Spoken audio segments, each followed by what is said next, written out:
welcome to another edition of Rocked It or Flopped It. I'm your host, Melissa, and I test recipes that are low carb, sugar-free, and keto friendly, and rate them on whether they actually taste good, what their texture is like, how easy they are to make, and whether you'd actually want to eat what ends up on your plate and share with your friends and family. So one fun thing that we do is at the end of every video, I want you to note in the comments whether you think I totally rocked it or totally flopped it on the recipe that I tried to make. All right, let's go have some fun and make the next recipe. Hello everyone! I'm here today to talk to you about mushrooms. I have a whole bunch of them left over, so I was looking at this recipe and I found one. It's called Low Carb Cream of Mushroom Soup, and it's at ditchthecarbs.com. So I'm going to try to make this dairy-free, and it calls for butter and heavy cream. So I'm going to substitute coconut oil for the butter and coconut cream for the heavy cream. I have this butter-flavored coconut oil that's really good, but it is quite buttery flavored. So what I do to substitute coconut oil for butter is I use half of the butter-flavored coconut oil and half of the just regular coconut oil. And I'm substituting coconut cream for the heavy cream. So what I do is I open up a can of coconut cream, I try to stir it as good as I can, but there's always going to be little clumps in there. So I use a strainer and just strain it into my measuring cup so that I don't get the clumps in my food. So now we're over here at the stove and we need to get a big pan out since I'm making a lot here. So I'm going to get who I call Big Bertha out. Let's put her on the stove. Let's see, which burner can you see better? Probably this one or this one? I don't know. Might be able to move it back a little bit. Probably as good as it's going to get, you guys. So it says here to heat the butter and gently fry the onion, garlic, and mushroom until soft. So we are going to heat our coconut oil, both of them, the butter flavored and the regular. I'm just going to stir them around just like butter. I'm going to put in all the mushrooms and the garlic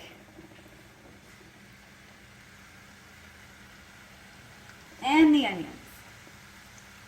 Set about 5 minutes, just until everything's soft.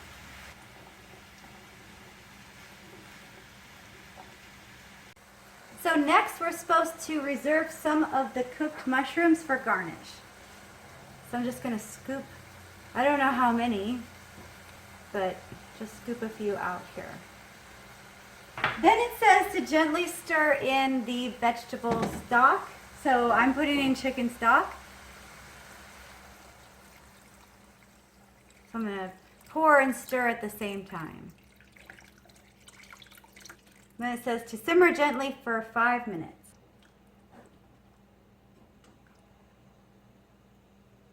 All right, guys, so it's getting closer. It looks like it's simmering pretty nicely.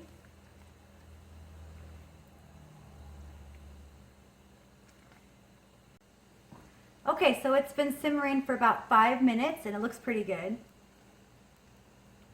So now we need to use what's called an immersion blender. It's a stick blender, but I can't use that on a non-stick pan. So I have another pan over here that is stainless steel, and I gotta transfer everything into this pan because otherwise it's gonna scratch my non-stick pan. And the reason why I didn't put everything in here to begin with, because I didn't know if it was going to fit. So it cooked down a little bit, but I guess I could have probably done all that in this pan. I just didn't know at the time. So now I gotta pour it in here. And this pan is super heavy, so I hope I can get this without making a huge mess.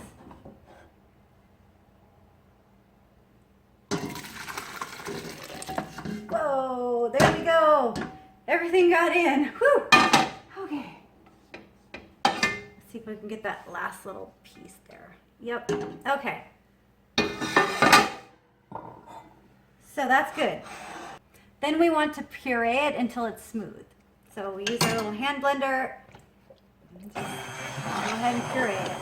And if you don't have a hand blender, you could just transfer all of this into a blender and blend it up that way. That's absolutely fine. It's not going to make any difference.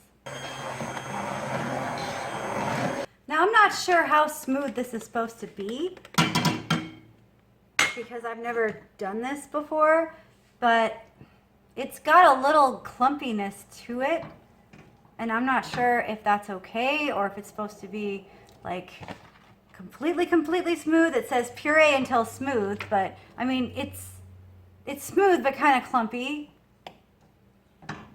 So I don't know. I guess I'll go a little bit longer and see. I don't know. This is taking a long time. Maybe it would have been easier in a blender.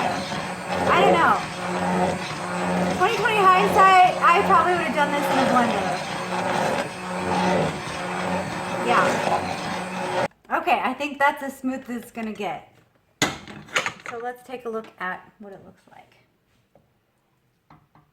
It's still a little clumpy, but not as bad. So I think if I would have just used a regular blender, it would have taken a lot less time and it would have pureed a lot better. So I say no go on the hand blender for this project because it took way too long and it was just too hard to blend up with that. So now you know. Add the cream and gently heat again, but don't boil it. Okay, so I'm gonna turn on our burner again. Add the cream, coconut cream, and stir that in. Okay, so I think our cream of mushroom soup is done. This is what it looks like. I don't know. Looks okay. So I was afraid that this might not thicken up, but as I let it sit and cool, it did thicken up quite a bit, as you can see. That doesn't look too bad. So while I was waiting for it to cool, I went to researching Google, and I wanted to know, what do you do with soup that isn't thick, and how do you thicken it? So I thought you might be interested to see what I learned. So the first thing you can try is putting some flour in, and being on keto, we can't have regular flour, so I would do an almond flour or coconut flour, but that is going to pack in more carbs. Even though almond and coconut flour have less carbs than regular flour, they still have carbs.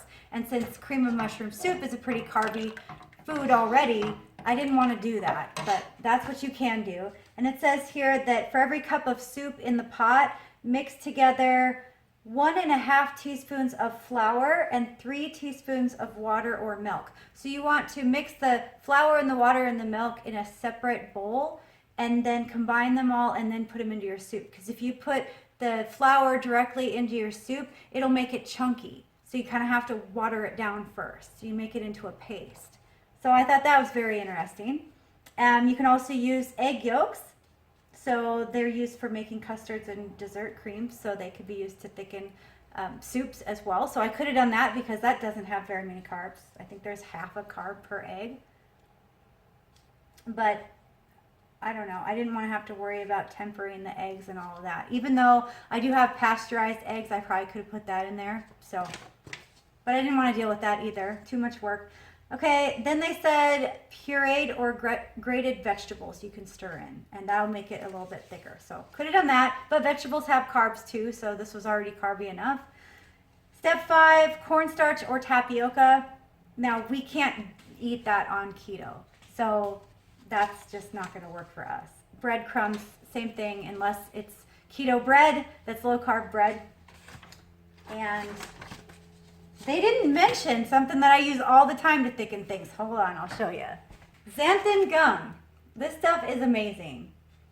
It will thicken everything for you, and I use it a lot. You'll see it in a lot of recipes, keto recipes.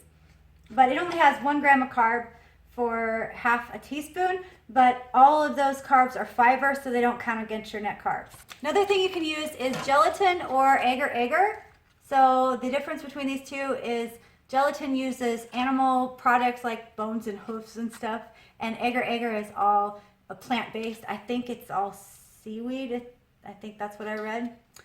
So this is a vegan version, but they basically do the same thing. They just thicken up whatever you put them in. So a little bit goes a long way. If you put too much of any of these 3 ingredients in, you're gonna get a gummy texture, and that's absolutely not what you want. So just try a little bit at a time, give it some time to thicken, and then try it again before you keep adding more and more and more. But that's what I was gonna go to the xanthan gum if it didn't thicken up. But I don't think I need to, because I think this is a good consistency. So now we're ready for the taste test. I put a little bit of parsley in because I think it looks a little bit better. But, all right, let's see what this is like. It's cooled off a little bit now. Oh yeah. It's very mushroomy. Actually, I can't really taste anything else but the mushrooms.